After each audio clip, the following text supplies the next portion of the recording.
When we hear the name Cassius Clay, many of us think of a famous boxer. But let's travel back in time, way before the boxer, to meet another Cassius Clay from the 1800s. If you enjoy learning about the exploits of invisible or forgotten legends, hit that like button now. Picture this: America in the 1800s, a country where many people owned slaves. In the middle of this, Cassius Marcellus Clay was born into a wealthy family in Kentucky. Growing up, he saw big houses, fancy parties, and sadly, lots of slaves working without freedom. But something was different about Cassius. As a young boy, he loved reading and learning. And the more he learned, the more he realized slavery was wrong. He felt it in his heart, and he decided he would do something about it. Some people admired Cassius for his views, others not so much. One day as he walked through town, a man angry with his beliefs tried to attack him with a knife. Imagine the scene: the busy market, people shouting, and in the middle, Cassius defending himself. But Cassius wasn't just physically strong. His beliefs made him even stronger. To spread his message, he started a newspaper. It was called The True American. Here he boldly wrote about ending slavery. Can you imagine the courage it took? Every word he printed was like a challenge to those who believed in keeping slaves. This courage got him into trouble sometimes. Angry mobs, people who disagreed with him, once tried to wreck his printing press. But Cassius was prepared. He had cannons, and he used them to defend his place and his right to speak his mind. Now, let's take a moment to imagine being Cassius, standing strong, protecting your beliefs. It wasn't just about words for him. He lived his message. If you like watching imaginative stories like this, make sure you subscribe to keep up with more tales featuring invisible legends. But Cassius didn't just make a difference in Kentucky. President Lincoln noticed him. Soon, Cassius found himself on a ship to Russia, representing America. And in Russia, he did something big. He got the Russian Navy to show support for the anti-slavery side in the Civil War. This move was huge. It made other countries stop and think before supporting the slave-owning side. Back home in Kentucky, Cassius had a grand house named Whitehall. This wasn't just any mansion. It was a place where Cassius's ideas about freedom and equality lived. Every brick and stone there seemed to tell a story about his fight. When the Civil War finally ended, so did slavery. Can you imagine how Cassius felt? His dream, the dream of so many others, had become a reality. Today, if you ever visit Kentucky, you might come across Whitehall. It's not just an old building. It's a monument to a man who stood up for what was right. To wrap up, let's remember something important. Heroes aren't just in comic books or movies. They're real people like Cassius Marcellus Clay, who stood up for what was right, challenging the norms of his time. But speaking of the name Cassius Clay, it's interesting how names carry legacies. Almost a century later, another Cassius Clay would rise, this time in the boxing ring. He too would challenge societal norms, stand up against injustice, and become a voice for many. This Cassius Clay, later known as Muhammad Ali, once said, "Service to others is the rent you pay for your room here on earth." Both men, despite living in different times and facing different battles, carried the torch of fighting for justice, equality, and change. The name Cassius Clay seems to carry a spirit of resistance, resilience, and reform. So as we remember the first Cassius Clay for his fight against slavery, we're reminded of the boxing legend, Muhammad Ali, who fought against racial injustice and for civil rights. Different times, different battles, but the same unyielding spirit. And who knows?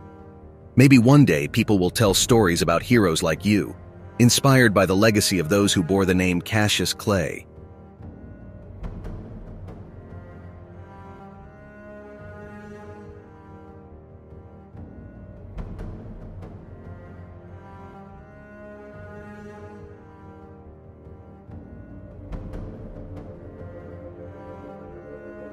We take another journey back using the hands of time.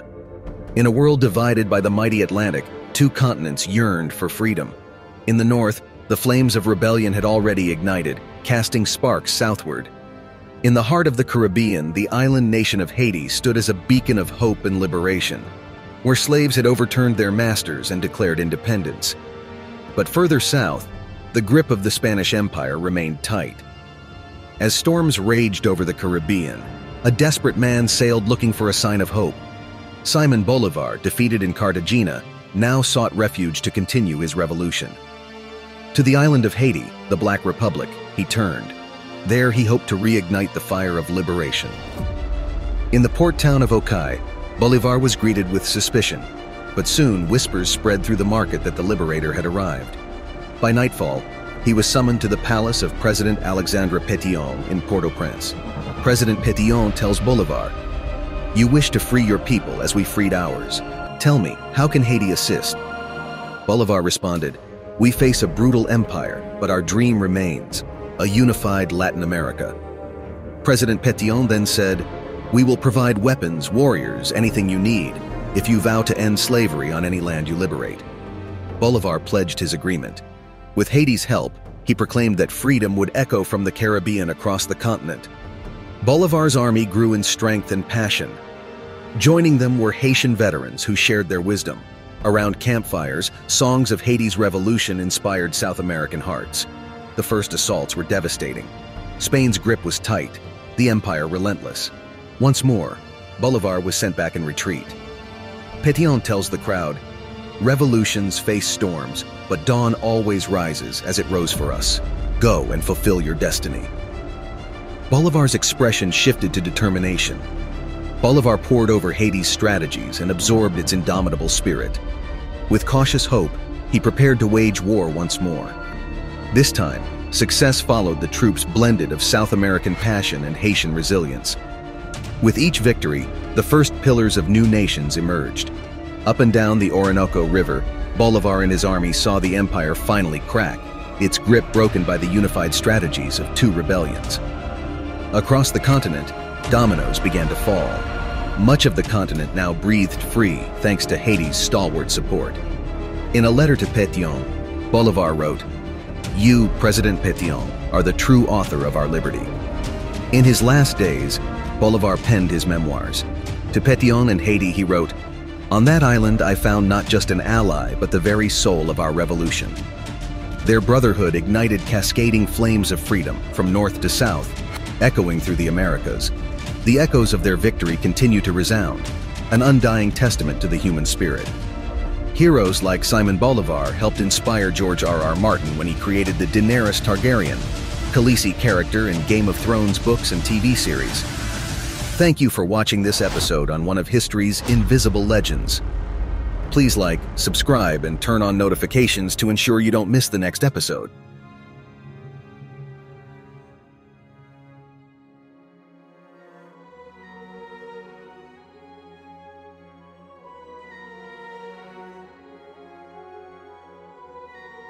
Throughout history's intricate web of stories, where myth meets fact and brave deeds ring out, one account has faded away. A saga overshadowed by grander narratives, yet no less epic in its own right. Again, we turn back the hands of time. Journey with us to a bygone era as we uncover the remarkable exploits of the Invisible Navigator, a figure whose feats are forever imprinted upon the annals of history. In 1371, in the bustling city of Kunming, China, a boy named Ma. He was born into a Muslim family. Though his path was uncertain, fate had grand designs for this unassuming child. In 1380, war ravaged the land, and the young Ma. He was captured and castrated, becoming a eunuch in the service of Prince Zheng He. Despite the hardship, he never lost his spirit of adventure. His lively wit and intelligence drew the attention of Prince Zheng He, forging a deep friendship between them. In 1402, Zheng He usurped the throne to become the Yongle Emperor. To expand China's reach, he appointed the loyal Ma He, now honored with the surname Zheng, to lead a great fleet on diplomatic voyages. Building on the naval knowledge of his ancestors, Zheng He helped construct the Treasure Fleet, ships of unrivaled size and splendor. From 1405 to 1433, Zheng He led 7 epic expeditions across the waters, visiting kingdoms like Champa, Majapahit, Malacca, and expanding China's sphere of influence. His fleet opened new trade routes and spread Chinese culture far and wide. In 1431, Zheng He embarked on his 7th and greatest voyage. As his immense fleet set forth from Nanjing's bustling docks, he wondered what strange new lands lay over the horizon. Zheng He was a man driven by wanderlust, forever yearning to explore the edges of the known world. Braving typhoons and treacherous seas, they sailed as far as Africa's Swahili coast, trading gifts and ideas with local chieftains. It is said they even reached the Cape of Good Hope centuries before European explorers. Each day brought tales of new wonders, mysterious floating islands that vanished by noon, escalers with wings of skin that soared over the ocean, and sea creatures of impossible scale that swam alongside their ships before disappearing into the inky depths. By moonlight, phosphorescent swells lit their path, guiding them towards undreamt lands. Every strange sight fueled Zheng He's desire to push further, to fill in the blank edges of the map and expand the realm of human knowledge. Though the details were lost in time, some say Zheng He's fleet went beyond Africa, reaching the Americas long before Columbus. But of this we cannot be certain. The remarkable voyages of Zheng He have continued to capture imaginations through the centuries. His exploits have inspired many creative works that speculate on the true extent of his travels. In 2002, author Gavin Menzies published the controversial bestseller, 1421, The Year China Discovered America, which theorized that Zheng He's fleets reached the Americas 70 years before Columbus. This book sparked renewed interest in the admiral's voyages and was adapted into a documentary film in 2004. Zheng He's journeys to Africa and Western Asia have become the backdrop of several historical fiction books. Chinese author Bao Mi published the adventure novel Zheng He in the Ocean of the West in 2021, visualizing the explorer's encounters with pirates, storms, and sea monsters. The admiral's life has been dramatized in television as well. In the 2009 CCTV series Zheng He Xia Xiang, audiences followed the Muslim eunuch who became an iconic hero in China's Age of Discovery. His feats even inspired the 2013 Malaysian TV program The Adventures of Zheng He. Beyond books and screens, Zheng He's naval innovations and cross-cultural exchanges have been examined in numerous museum exhibits. The Singapore Maritime Museum hosted Admiral Zheng He 600 Years On in 2005, featuring models of his ships alongside artifacts from his time. Today, spaceships, satellites, and submarines trace routes across the globe much like Zheng He's treasure fleet once did. Though centuries have passed, the spirit of exploration sparked by this legendary navigator still sails on both in reality and imagination. The true extent of Zheng He's travels died with him in 1433. Yet his pioneering spirit kindled the flame that led future generations to traverse the globe. The tale of the great invisible navigator is but one thread in the rich tapestry of our shared history. Please join us again as we recover more forgotten epics from the tides of time. Don't forget to like and subscribe. Until our next episode.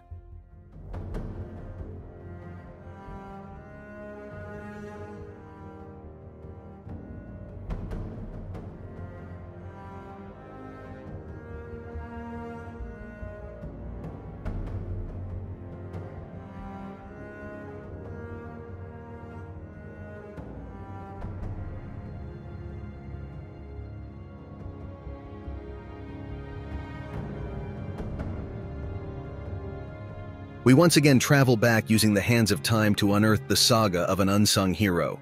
We take you to the opulent home of William Parker. The 4th Baron Monteagle was hosting a modest supper for close friends when a letter arrived. Parker quickly excused himself from his guests and examined the letter carefully. It was short and written in a cryptic style that deeply unsettled him. "Do not attend the Parliament session, for God and man have concurred to punish the wickedness of this time," it read. Though unsigned, the elaborate calligraphy and aristocratic seal suggested the sender was highly placed.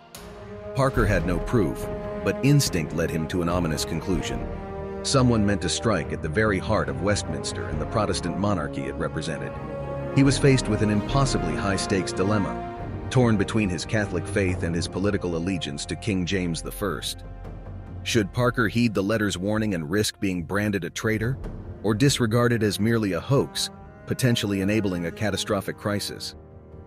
Days passed with intense uncertainty. Parker knew his status as a recusant Catholic would make him a potential suspect. He had to uncover the truth behind this cryptic threat while navigating a dangerous political arena where no one could be trusted. Whoever penned this letter clearly thought Parker's conscience would compel him to act. But was he being manipulated by sinister forces? Parker decided his choice would be for king and country. He would get to the bottom of this mystery. But he could not probe too deeply alone. He enlisted his most trusted servant, a streetwise young man named Thomas, to be his ears on London's seedy underbelly. Together they slipped through the mazes of lies and deception, following each new lead towards the center of the dangerous plot. Together they uncovered a shadowy group of Catholic hardliners, led by the embittered Robert Catesby and the coldly zealous Thomas Percy. Together with Guy Fawkes, an ex-soldier and explosion expert, these men aimed to ignite a Catholic uprising by assassinating King James and destroying Parliament in an explosion. But the exact details remained obscured in a fog of conspiracy. Time was running short as November 5th approached. Parker had earned the cautious trust and admiration of Robert Cecil, the hawkish Earl of Salisbury. But even Cecil seemed to view the plot as little more than rumor and hearsay. The pieces were all there, yet maddeningly out of reach. As tensions mounted, Parker found himself torn between his parallel lives, noble legislator and resolute seeker of truth. In a dimly lit tavern, Parker received an unexpected visit that threatened to unravel his resolve. Out of the shadows stepped his old friend and former mentor, Sir Edward Bainham. The man Parker once considered a second father was now revealed to be a driving force in the gunpowder plot. Parker sat frozen as Bainham, once so warm and guiding, now spoke with a steely chill. "You are at a crossroads, my boy," Bainham intoned. "We stand at the precipice of a new age. When this corrupt temple of heresy goes up in righteous flames, we can finally restore this wayward kingdom to the true faith." He extended a hand to Parker. "Join us." Though conflicted, Parker stood defiant. "I cannot abide such wanton bloodshed, no matter the cause," he stated firmly. "I took an oath to uphold the law, an oath I will not forsake." Bainham's face hardened, his hand moving slowly to the sword at his side. "So be it," he said quietly before launching himself at his former protege. Steel clashed against steel, as Parker desperately tried to parry the blows. Bainham had trained him well, but rage gave the zealot terrifying power. "Why?" Parker cried as he barely avoided a slash at his ribs. "We were like family once." Bainham's voice rang with conviction. "Because some bonds run deeper than blood. You will understand in time." Parker saw his opening. A swift upward thrust sliced across Bainham's sword hand. The old man dropped his blade, collapsing with a howl of pain and rage. Less than 2 weeks remained before Parliament's opening. Spurred on by his violent encounter, Parker raced desperately to connect the last pieces of this evil plot. On the eve of November 4th, Parker gathered his most trusted and loyal men and stormed the cellar beneath the House of Lords. There they found the infamous Guy Fawkes, using the name John Johnson, flanked by barrels of gunpowder. It was truth laid bare at last. Fawkes refused to surrender, provoking a furious battle that left 2 men dead. But Parker's party finally overpowered and captured the zealot. Dragging his bloodied body up from that shadowed cellar into the clear light of justice, Parker's quest reached its end. Though it pained him greatly, he had made his choice. King James and Parliament would live to see November 5th dawn. In the days that followed, all London rejoiced at the foiling of the nefarious gunpowder plot. King James himself applauded Parker, proclaiming his bravery and loyalty before the entire court. Centuries later, the shadowy legacy of the gunpowder plot would live on, woven into the fabric of British political lore. The most striking example came through Alan Moore's iconic graphic novel V for Vendetta, later adapted into a hit film in 2005. Set in dystopian future Britain, it featured the mysterious anarchist V, who wore a Guy Fawkes mask while igniting revolutionary fervor in the populace. By featuring Fawkes as an anti-hero challenging fascist authority, it encapsulated the timeless appeal of brave dissenters, challenging oppressive power structures against all odds. The chaotic threads linking faith, fear, and the corrupting nature of power make the gunpowder plot an endlessly intriguing staple of British history. Its mix of fact and fiction, noble heroes and extremist villains, provides rich fodder for examining the nuances of belief and loyalty that still perplex us today. Remember to like and subscribe for more explorations of history's invisible legends through reimagined tales. Until the next episode,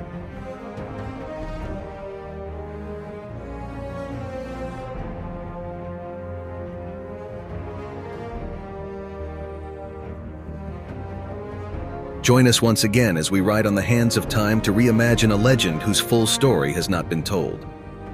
In the sun-scorched dunes of northern Africa, a young Othello first learned the dance of swordsmanship. His people, the Mayuri, were renowned for their martial prowess. Othello displayed natural talent from an early age. Under the tutelage of grizzled warriors, he honed his skills with scimitar and spear, until he could best even boys twice his age in mock combat. When he was but 16, raiders from a rival tribe struck at dawn, planning to catch the Mayuri unawares. But already wise beyond his years, Othello had read the desert winds and laid a trap for the invaders.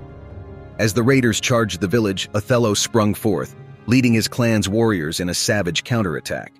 The raiders were routed, and the Mayuri victorious.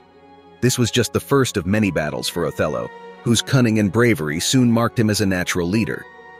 He led hunting parties against the great sand lions that stalked the dunes, and mediated tribal disputes with Solomonic wisdom.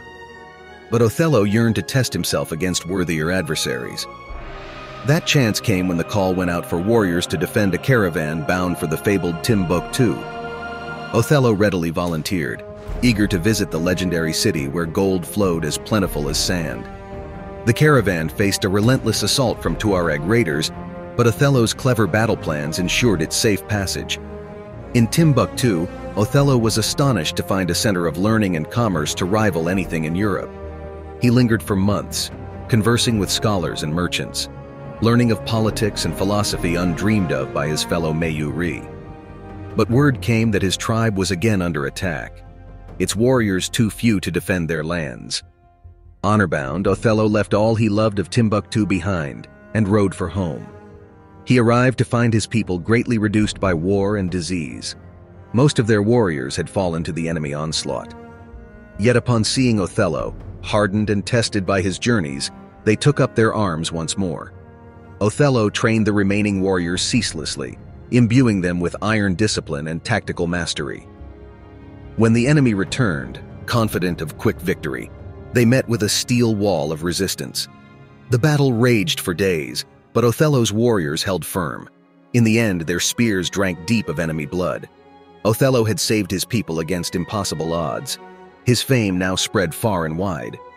When a new threat arose from the interior, it was to Othello that the elders turned. He ventured forth, uniting disparate tribes into a formidable alliance. Together they crushed the warmonger and secured the borderlands. Othello had proven himself a general for the ages, destined to be immortalized in song and legend. His warrior's journey would eventually lead him to distant Venice, but the sands of his homeland forever ran through his veins.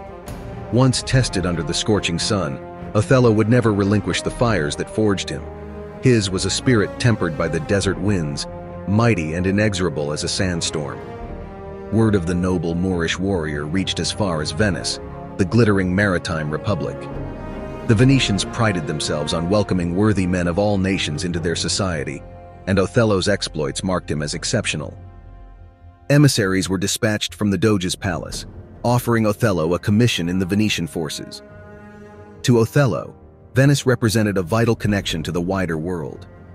He had glimpsed but a fraction of its wonders in Timbuktu and yearned to explore further. But life as a Venetian soldier would grant him more than just access to cosmopolitan delights. It would be a chance to test his mettle against the Turkish fleets that threatened the Mediterranean.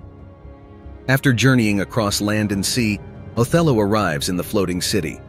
He was exotic and strange in the eyes of most Venetians, but his obvious nobility and intellect soon won their respect.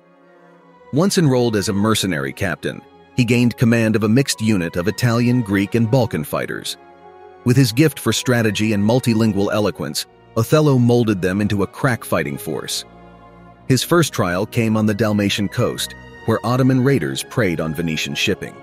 The enemy had established a hidden stronghold in rocky inlets, launching swift galleys to plunder and burn passing merchant vessels.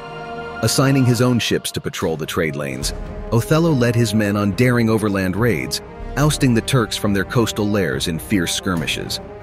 Next, Othello was deployed to Cyprus, the immense Venetian island fortress that was pivotal for control of the eastern Mediterranean. Pirates harassed the coasts even in times of peace, but the real threat came from the expanding Ottoman Empire, which coveted the island's strategic location. When a massive Ottoman invasion fleet besieged Cyprus, only Othello's brilliant coordination of the island's defenses saved it from being overrun. Patrols harried enemy ships while mobile units limited troop landings until relief forces arrived to drive the Ottomans back. Othello emerged as the hero of Cyprus, famed across the Venetian territories.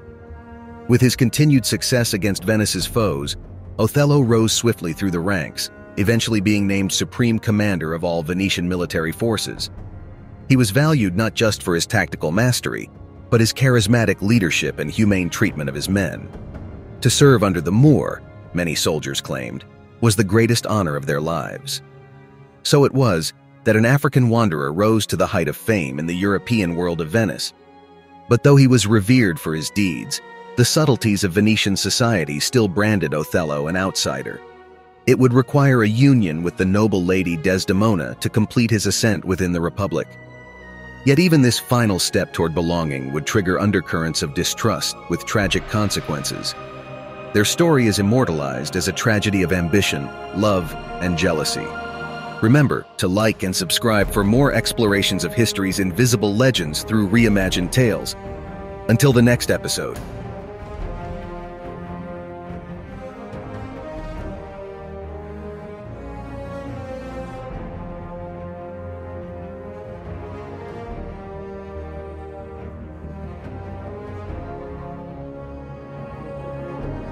Welcome to Invisible Legends Reimagined. Today we unravel a tale inspired by a fearless archaeologist who transformed our understanding of the ancient world, Dr. Hetty Goldman. Let us take a journey back in time to unveil another of history's invisible legends. Our story begins in 1923 in a hidden chamber designed many centuries before, inside a mountainside cave. Professor Dimitris Kleon, a renowned Greek historian, made an astonishing discovery. He immediately recognizes it as the lost medallion of Athena. Legends say that the medallion reveals the location of the goddess's hidden sanctuary and holds the treasure of her powerful secrets and teachings in warfare and destruction. But word of the discovery of this relic has also quickly reached the criminal syndicate known as the Shadow Order. They crave the medallion for their own sinister ends. Across the seas, Professor Kleon sends a telegram to the brilliant archaeologist Dr. Hetty Goldman at Princeton University, asking her for assistance. The message reads, "Your expertise is vital. We stand at the threshold of Athena's secrets, but dark forces gather against us." She responds, "Then we must act swiftly, for knowledge and truth." Sensing adventure, she wastes no time in embarking on a ship for Greece. Once Hetty arrives and finds Professor Kleon, they look to stay one step ahead of the Shadow Order. With medallion in hand and Goldman's intellect guiding them, their journey begins. They travel by mule, trekking across Greece's forbidding landscapes, through lost temples and thousand-year-old forests. Each step takes Dr. Goldman and Professor Kleon closer to Athena's sanctuary. But the deadly agents of the Shadow Order lurk close behind. The pair push on, undeterred in their quest. Amidst the chaos, Dr. Goldman's wisdom shines through. She finds a secret cave tunnel that leads directly to Athena's resting place. Just as the Shadow Order catches up to them at the cave's entrance, Dr. Goldman and Professor Kleon light 4 dynamite sticks, collapsing the tunnel and sealing off both entrances. The explosion allows for their daring escape, thwarting the Shadow Order. Over time, Dr. Goldman's quick thinking and bravery save millions of lives by safeguarding these powerful ancient secrets of the goddess of war. While today's story is reimagined, the real Dr. Goldman's adventures proved just as thrilling. Her excavations expanded her knowledge of ancient civilizations, and she pushed boundaries in a male-dominated field. A groundbreaking trailblazer, stories of Hetty Goldman's real-life archaeological adventures served as inspirations for many of the epic book and movie adventures that followed in the 20th century. These include the Raiders of the Lost Ark franchise and the fictional character of Indiana Jones. Dr. Goldman's legacy of courage, education, and empowerment will continue inspiring adventurers and archaeologists for generations to come. Goldman's legacy endures through her contributions and the tales that she continues to inspire.